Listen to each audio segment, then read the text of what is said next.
lebih afdal di sisi Allah, pahalanya lebih besar kalau teman-teman sekalian meminta kepada Allah nikmat yang sedang ada.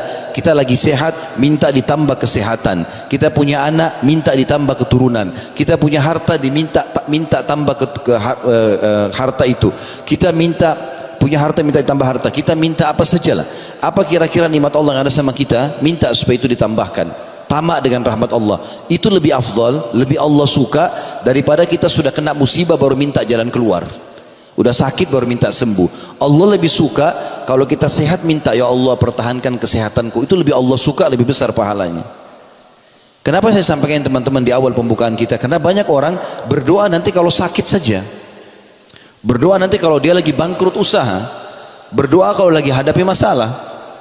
Padahal sebenarnya tetap lebih afdal dia menyampaikan doanya pada saat dia sedang dalam keadaan sehat, lagi kaya, lagi banyak semua fasilitasnya. Justru itu puncaknya. Sayangnya banyak sekali orang di antara kita teman-teman sekalian, contoh kalau dia sakit, apa yang dia lakukan kalau dia sakit?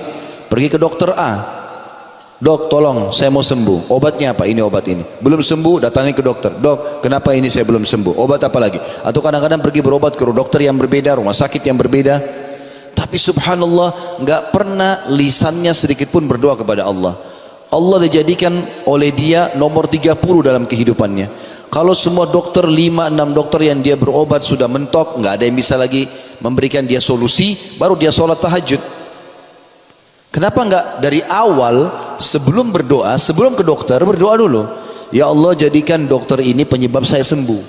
Allah jadikan dokter itu dan obatnya penyebab kita sembuh. Walaupun obatnya sederhana. Berapa banyak subhanallah orang hanya minum air hangat sembuh.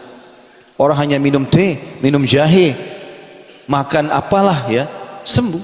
Berapa banyak orang yang berobat sampai miliaran rupiah nggak sembuh-sembuh. Ini poin yang harus digarisbawahi dalam pembukaan masalah doa ini. Allah berjanji teman-teman dengan janji yang benar, dan Allah tidak pernah pungkiri janjinya. Innallaha la yukhliful mi'ad dalam firman-Nya. Allah nggak pernah pungkiri janjinya. Dalam firman yang lain, wa man asdaqu minallahi qila. Siapa yang lebih jujur daripada Allah dalam pernyataan? Allah kekalkan dalam Al-Quran surah Ghafir surah nomor 40 ayat 60. Saya mengajak teman-teman kalau punya handphone, di handphonenya ada program Al-Quran, dibuka supaya direnungi ayat ini. Dan banyak ayat-ayat nanti kita sebutkan, kita tadabburi sama-sama. Bermula daripada ayat ini teman-teman, surah Ghafir atau surah Mu'min juga nama lainnya ya.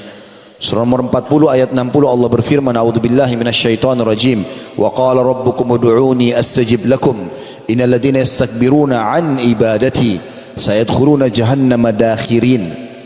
Artinya, dan Tuhanmu berseru hai Muhammad, sampaikan kepada seluruh umatmu, berdoalah kepadaku, niscaya akan ku perkenankan, pasti aku kasih. Minta apa saja aku kasih. Sesungguhnya orang-orang yang menyombongkan diri, maksudnya tidak mau berdoa, dari menyembahku, maksudnya merendah, tunduk, memohon, merengek sama Allah, maka akan masuk neraka jahanam dalam keadaan hina dina. Jadi ayat ini menjelaskan kepada kita dengan sangat tegas kalau Allah akan memperkenankan doa. Juga dalam sabda Nabi SAW, ad-doa huwal ibadah, doa itu adalah inti ibadah. Kata Ibnu Hajar rahimahullah, yang dimaksud dengan doa itu adalah ibadah, artinya bagaimana seseorang menggantungkan seluruh nasibnya, kebutuhannya, apapun hajatnya kepada Sang Pencipta Allah, dan dia tidak boleh lalai sedikit pun.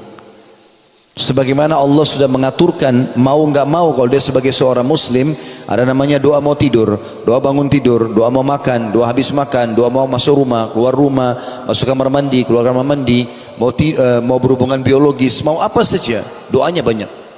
Allah SWT sudah siapkan agar dalam setiap keadaannya dia selalu bergantung dengan Allah Subhanahu Wa Taala. Kalau teman-teman tidak mau berdoa, maka justru mengundang murkahnya Allah. Di dalam hadis riwayat Tirmidzi, Allah marah, kata Nabi SAW, Allah murka dengan orang yang tidak berdoa kepadanya. Atau dalam riwayat lain dikatakan, atau dalam naskah yang atau tulisan yang lain, barang siapa yang tidak berdoa maka Allah akan marah padanya. Jadi subhanallah, ada seorang penyair berkata, teman-teman sekalian, jangan kau minta sama manusia, karena kalau kau minta padanya dia akan marah. Kalau kita minta sama manusia sekali dikasih, 2 kali dikasih, 3 kali, 10 kali, dia akan marah. Tapi mintalah kepada zat Allah yang kalau kau tidak minta justru dia marah. Allah kalau kita nggak minta justru dia marah. Allah SWT murka, menganggap orang itu sombong, padahal dia butuh dengan Tuhannya. Sebagian ulama karena mengamalkan hadis ini sampai-sampai kepada hal yang kecil pun mereka minta kepada Allah. Seperti pada saat mereka mau keluar ke satu tempat tujuan, maka mereka berharap dimudahkan perjalanannya. Mereka berharap bisa menemui target yang dia inginkan, baik ketemu orang kah, membeli barang kah, apa saja, ingin makan makanan tertentu, maka dia dapatkan semua. Sampai kepada hal-hal yang kecil pun semuanya minta kepada Allah Subhanahu wa taala. Juga doa ini kalau Bapak Ibu lakukan, dia menjadi satu perbuatan yang sangat mulia dan besar sekali pahalanya. Di dalam hadis Tirmidzi juga dikatakan, kata Nabi SAW, tidak ada sesuatu yang paling mulia di sisi Allah melebihi doa.